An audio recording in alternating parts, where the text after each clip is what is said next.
What's up guys, MrGimms back again for another GimmsRant. Hope everyone's having a good day and I hope that everybody is enjoying the Hellraiser chapter. I hope everyone's enjoying Pinhead. I do have some thoughts, I do have some opinions, I do have some grievances with behavior. I have some good things as well. I'm just going to cut it right down the middle and be as honest as I can. Is the only way I know how to do it. But yeah. Let's go over Pinhead first. So Pinhead is, he could do with a little work. Okay, so Behavior updated his passive chain hunt, right? They fixed it up, they made it more oppressive. Basically, if you manage the box more and teleport every single time to get those chain hunts going on and get that pressure on the survivors, then it's pretty good. I think that was a really good change and I think they did really well there. It is really strong. It's stronger than people think, especially if there's no pallets within sight. I'm still testing whether brutal strength is any, sort of worth it with him to get any value out of it at least. But yeah, it really does mess them up and it makes them slow vault through windows and through pallets. And that's really cool. So you just need to manage the lament configuration, which is not super hard, to be honest. Just teleport every single time, basically. Unless you're in a situation where you have some unforeseen pressure where you need to push through and keep going. His overall chains though, his normal chain attack that he has that, attaches 3 chains to a survivor and makes them a bit slower. Yeah, it's not slow enough. This is like the only thing that the whole entire community said that needs to be changed ASAP. His normal chain attack needs to increase the time that the chains are attached and can't break as easy. Now, there are add-ons that spawns a new chain if it's broken by the environment or by people. That's a really good add-on. I'll be going through an entire build with him soon, so you guys will get more information on that later if you haven't figured it out already.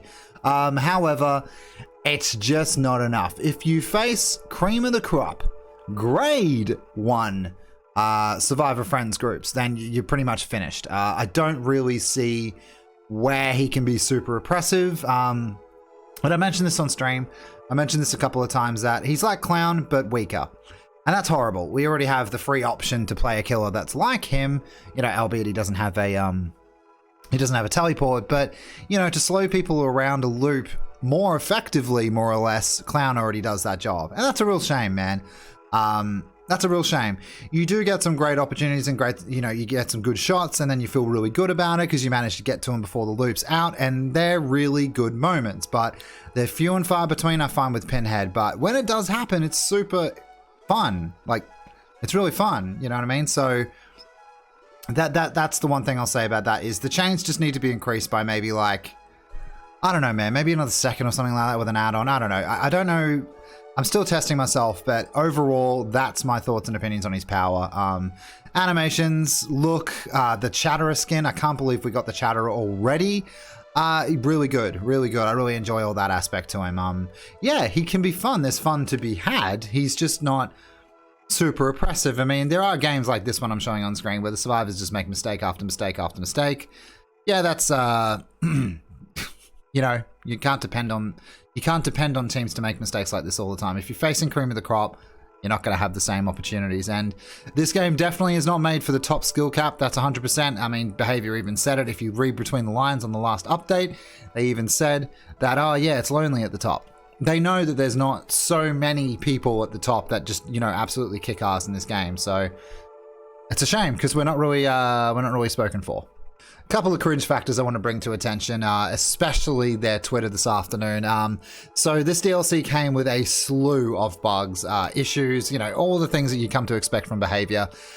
There was massive amounts of DCing, especially on console. I myself DC'd twice through the stream and had some other complications and things like that. But people are actually DCing at the end of a match with the Cenobite or Pinhead and losing all their progress in the match. That's really going to piss people off. People are going to take to Twitter and mention that. And sorry, Behavior, but that's stupid. People have lost DLCs on PlayStation. That is a reported issue. That's massive. And instead of like, sort of taking some sort of minute just treating us with any kind of respect at all. We get these dad jokes that they post all over their Twitter, and I have a massive issue with it, guys. Let's read this one. The Cenobite was such a sight to see that playing against him will occasionally cause a disconnection from host error. The team is looking into this and will share more info as soon as we have it. I just, you know, you release a DLC. It's paid, by the way. You need to pay. It's not expensive, but it's paid. And you drop dad jokes when we're all really pissed off. It doesn't rub well with the community. The community doesn't enjoy it. And for the most part, I'm seeing this. I'm just looking through some of these tweets now, man. People are just pissed off. I'll get over Springtrap, man. People are just pissed off. We don't want to be taken the piss out of and treated like children. Do you know what I mean? Because of your misdirection and unorganized game. This is just, it furthers the point, and I sound like a broken record now, but it's this DLC after DLC after DLC is an absolute catastrophe for you guys. And it just makes me think, should you maybe delay your DLC? I understand that, you know, upstairs they want money and all that stuff, and I get that they have, you know, deadlines and stuff, but maybe you need to start thinking about that and maybe start, you know, adjusting it and things like that. You put out a lot of content in a year, to be honest, you actually do. And you're just pissing people off, and your numbers have fallen again, I've noticed on the Steam charts. I mean, I'm going to check after, obviously, Pinhead's release, but, you know, after Resident Evil, it just went... It just blew up, man. It just went straight down to the toilet, back to like 54,000, even though you say there's like 13 million people playing or whatever it is in your ad.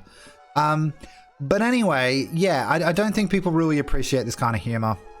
And you sort of cover it up as well. You have like a fucking million sales going on. Just sort of like, you know, Band-Aid fix it, I guess. I don't know.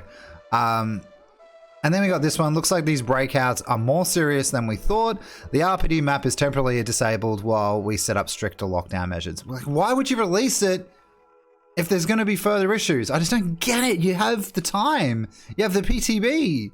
What's going on with all the maps as well? Like, why is everything just falling apart for you guys at DLC day? Like, it happens all the time. Like, it happens all the time. I just don't get it. I'm just so confused, man. But anyway, overall, it's a good DLC. Like, it has good perks. Deadlock's really good perk. You know, the other two perks are average. They have their uses and stuff like that. Some would say that Sloppy Butcher is better than the new Scourged Book perk. But, you know, overall, I think there's some value in everything that's here, which is pretty cool and pretty original, because that doesn't really happen very often.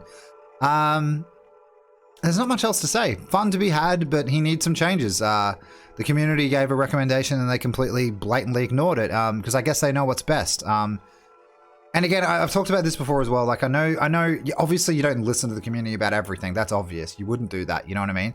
They do know what they're doing to a certain degree, 100%. But when it comes to this sort of thing, like gameplay mechanics and balance, like, no offense, but your teams suck.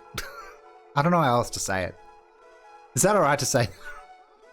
Like, they just suck. Like, I don't know. They suck. I don't know. I don't know what to say. Like, it's just...